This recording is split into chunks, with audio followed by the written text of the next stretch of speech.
This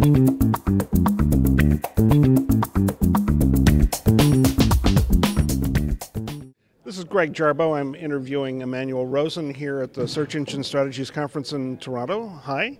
Hi, Greg. So you were talking about buzz today, and you were the keynote speaker. So what do you think are the lessons that marketers need to learn about buzz? First of all, pay attention to buzz because it's becoming more and more important.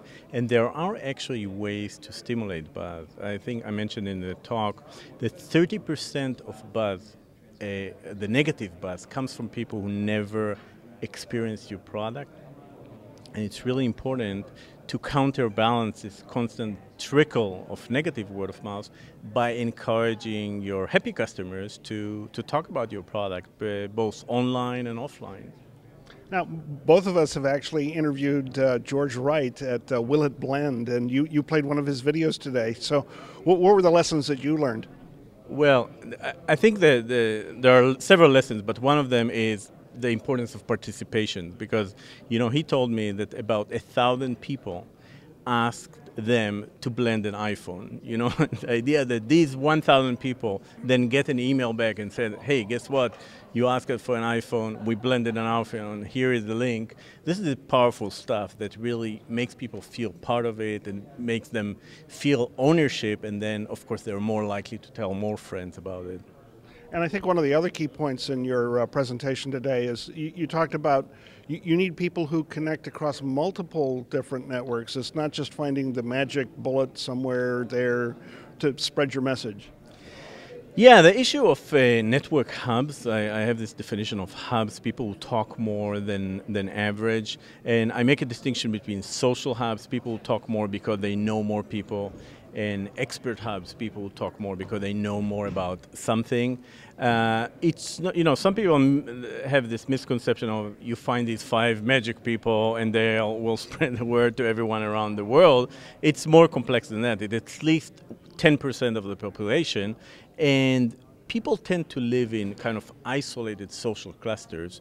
So you really need to find these isolated social clusters and seed your product or your message within each one of these hubs, and it's a lot of work.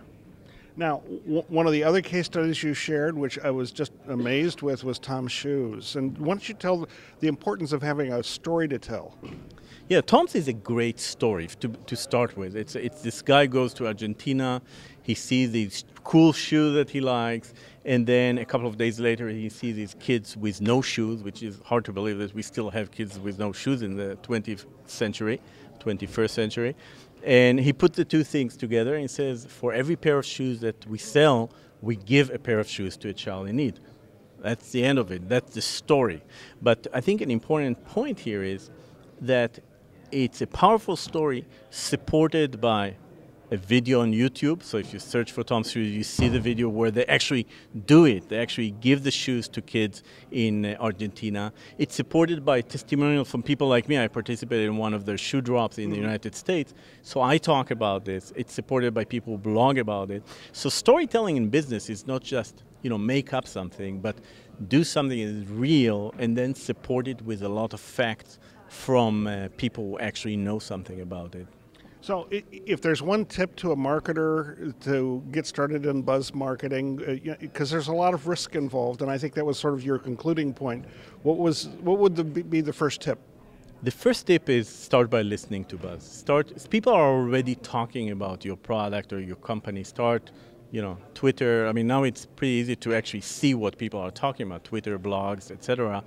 And then, once you understand what they're talking about, try to accelerate it. So if you're a restaurant and you see that everybody is talking about your chocolate mousse, maybe this is a good topic to try to accelerate using many, many techniques for stimulating word of mouth. Well, you actually showed research that said food is actually one of those top topics that everyone talks about? Food is the #1 topic we talk about, and there are reasons for that. Think about it. I mean, we do it 3 times a day.